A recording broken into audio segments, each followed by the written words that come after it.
Colombia, 21 de noviembre de 2025.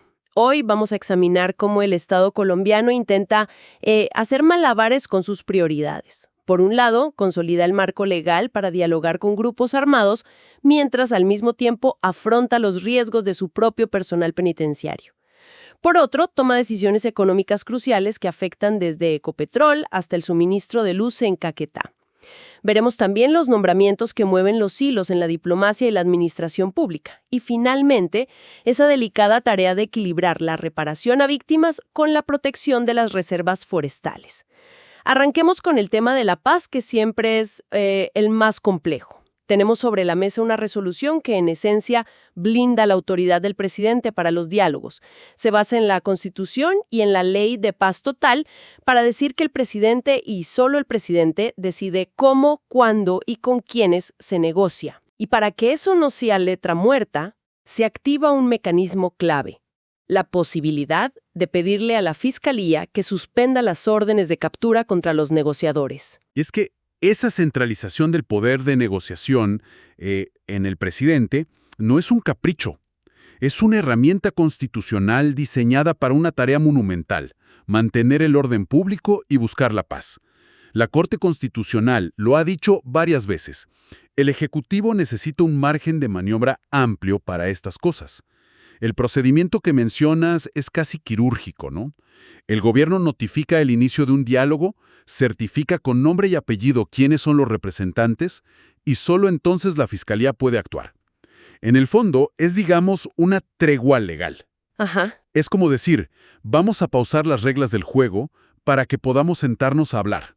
Sin esa garantía, pues nadie se aparecería en la mesa. Suena lógico en el papel, una herramienta necesaria para empezar a conversar.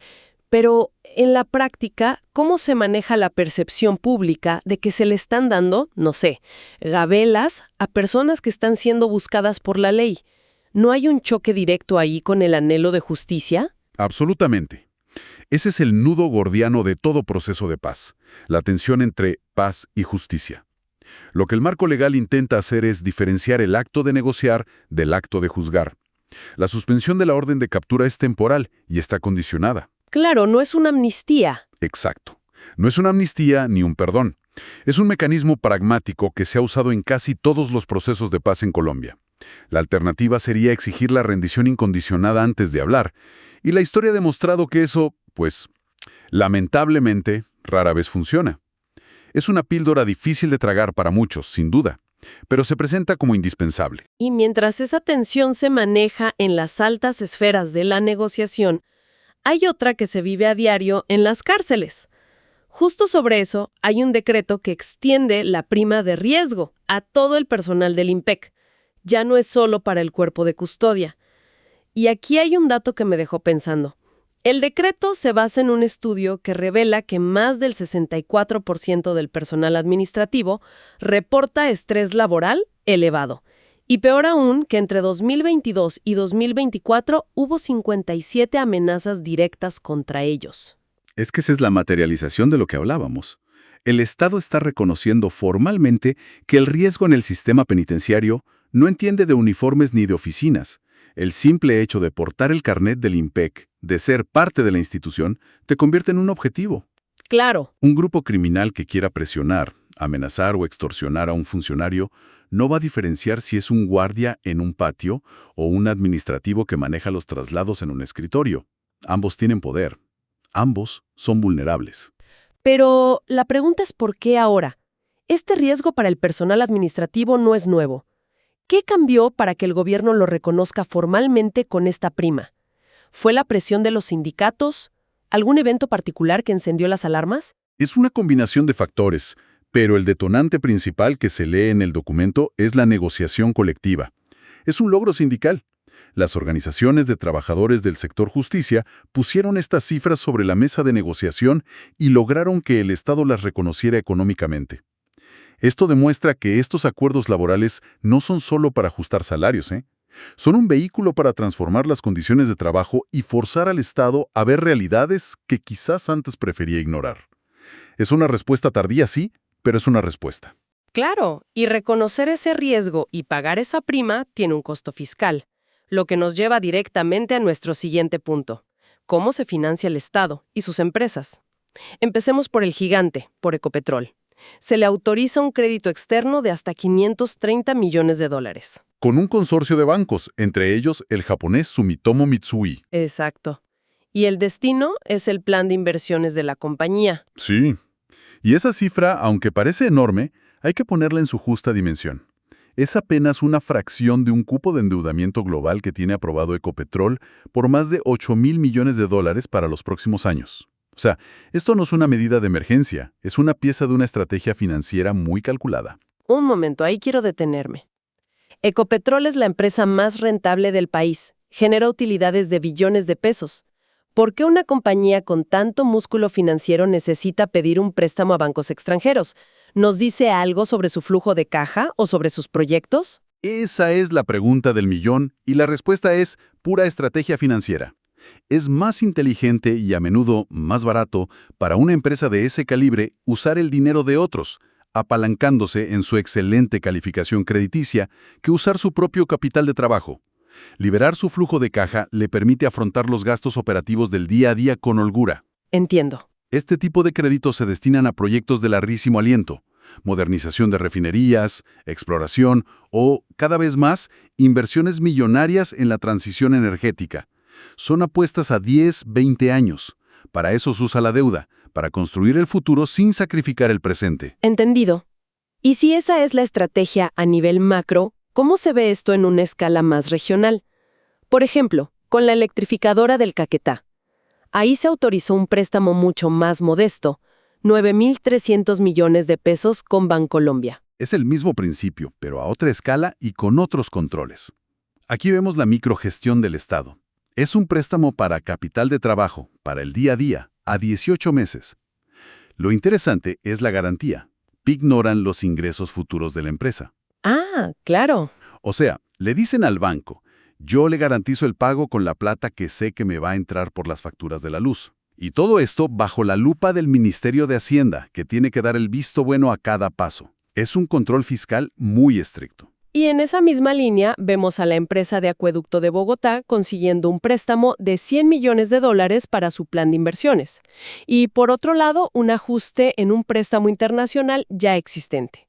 Se mueve la fecha del primer pago de junio a agosto de 2030. Parece un detalle mínimo. Pero ese detalle mínimo revela lo complejos que son estos acuerdos. Un préstamo de esa magnitud, como el del Fondo OPEC, es un documento vivo. Mover una fecha de pago 2 meses implica adendas, negociaciones, aprobaciones a nivel internacional. Demuestra que la ejecución de los grandes proyectos financiados con deuda externa, pues rara vez sigue un cronograma perfecto. Hay retrasos, hay imprevistos y la estructura financiera tiene que ser flexible. Y para ejecutar todos estos planes, desde la paz hasta las finanzas, se necesita gente. Esto nos lleva a los movimientos dentro del aparato del Estado. Vemos una ola de nombramientos en el servicio exterior. Nuevo embajador en Corea del Sur, Giovanni Velázquez Quintero. Cónsul en Sevilla, Juan José Quintana. Pero lo que más llama la atención no son los nombramientos, sino 2 remociones. Se retira a los cónsules honorarios de Stuttgart y Hamburgo por incumplimiento manifiesto. Exacto, porque los nombramientos son la norma, pero las remociones son la noticia, y nos obligan a preguntar, ¿qué es un cónsul honorario y qué deberes puede incumplir? Es clave entender que no son diplomáticos de carrera, son ciudadanos, a veces colombianos, a veces extranjeros, con prestigio y capacidad económica en su ciudad. Aceptan representar los intereses de Colombia de forma voluntaria, sin sueldo. Entiendo, es un cargo de honor. Entonces, ¿qué tipo de incumplimiento podría llevar a una remoción tan drástica? ¿No atender a un ciudadano? ¿Un problema personal? Podría ser un abanico de cosas. Desde negligencia, como no estar disponible para asistir a un colombiano en una emergencia, hasta problemas de conducta personal que manchen el nombre del país, o incluso usar el cargo para beneficio personal. Lo importante es el mensaje que envía el Estado. El cargo es honorario, pero la responsabilidad no lo es. Es un puesto de confianza que, si se traiciona, tiene consecuencias. Y de la diplomacia pasamos a la administración interna, a la DIAN. Están nombrando en periodo de prueba a cientos de personas que pasaron un concurso de méritos masivo para llenar casi 5,000 vacantes. Pero entre todos destaca un caso. el de Ramiro Rafael García Peñaranda, nombrado por orden de un fallo de tutela. Esto después de que la propia DIAN lo hubiera rechazado por supuestamente no cumplir los requisitos de experiencia. Y aquí vemos una tensión fascinante en el corazón del Estado de Derecho. Por un lado, tienes el principio del mérito, la idea de que los cargos públicos se ocupan por los más capaces a través de un concurso objetivo. Pero por otro, tienes la realidad de que esos procesos, por más rigurosos que sean, pueden cometer errores.